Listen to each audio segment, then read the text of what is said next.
Régis Faure nous a rejoint à présent. Il est directeur du tourisme au Palais des Festivals de Cannes, ici, qui reçoit les rencontres Into Death. Bonjour Régis Faure. Bonjour. Mais c'est un endroit magnifique ici. Merci beaucoup.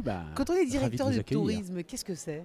Alors, directeur du tourisme, c'est à la fois faire la promotion de la destination sur différents marchés, parce que le tourisme, c'est très large. Donc, et ici, on a une part de tourisme d'affaires qui est importante. Donc, c'est à la fois sur le tourisme d'affaires, Le fameux MILF. le fameux MICE et le tourisme de loisirs. Voilà, donc on est là pour promouvoir et aussi, bien évidemment, pour accueillir de nouveaux événements à Cannes.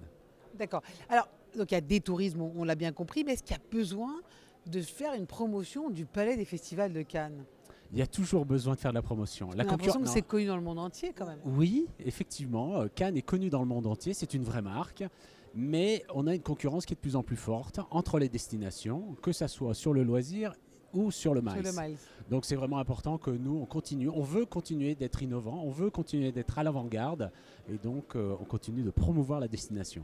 Alors, parce que je savais que j'allais vous recevoir, j'ai lu une brochure sur le Palais des Festivals et j'ai vu qu'il y avait près de 52 événements par an ici, sachant que juillet-août, il n'y a pas grand-chose. Donc ça fait que vous avez plus d'un événement par semaine. Oui, tout à fait. C'est un rythme effréné quand même. Alors on ne s'arrête jamais à Cannes. Je dirais, on ne s'arrête jamais. On commence déjà, voilà, on est déjà au mois de janvier. On a eu, sur janvier-février, on va avoir 12 événements.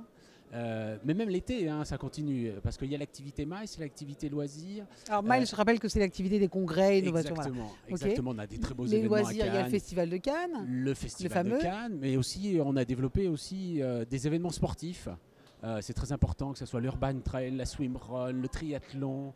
Je rappelle aussi qu'on a quand même accueilli la Red Bull Air Race l'année dernière. On a lancé Cannes Séries, qui est quand même un très bel événement. C'est le festival des séries. Donc on est en saison 2 cette année et on a eu un succès exceptionnel. Alors comment on sait qu'un événement va fédérer ? C'est bien une alchimie très particulière, c'est toujours compliqué. Il y a un vrai travail, je dirais, d'étude de marché, de comprendre quelles sont les attentes des clients. Et puis aussi, il faut être légitime par rapport... je considère que le territoire doit être légitime quand il lance un événement.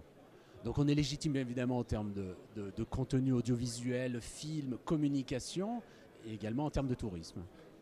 C'est la spécificité de Cannes ou de la machine du Palais des Festivals qui fait, ou c'est les deux qui font que ça reste quand même une destination à laquelle on ne peut pas refuser? Je crois que les deux ne font qu'un, c'est-à-dire qu'effectivement le festival du film est une marque très forte. Hein. Les gens du monde entier connaissent le festival. Et puis aussi on a un cadre qui est exceptionnel, hein, au bord de la Méditerranée, une ville fantastique qui est en pleine transformation positive, avec une hôtellerie aussi qui est en train d'être remise à niveau, avec des standards extrêmement élevés. Donc tout ça concourt à faire une destination extrêmement concurrentielle. On a l'impression, à vous entendre, que c'est plutôt facile tout ça pour conclure, mais finalement il y a beaucoup de travail derrière. Oui, il y a énormément de travail. Hein. Derrière tout ça, il y a énormément de travail de tout le monde, hein. C'est-à-dire qu'à la fois du Palais des Festivals, de la ville de Cannes, des socioprofessionnels, des hôteliers, des taxis. C'est vraiment un travail d'équipe. Et c'est l'avantage qu'on a ici à Cannes, c'est qu'on a un village international, et on pousse tous dans la même direction. On a d'ailleurs inventé un hashtag qui s'appelle Acting for Cannes. Donc on est là pour pousser la destination. Régis Faure, merci beaucoup, directeur du tourisme ici au Palais des Festivals de Cannes. Merci beaucoup.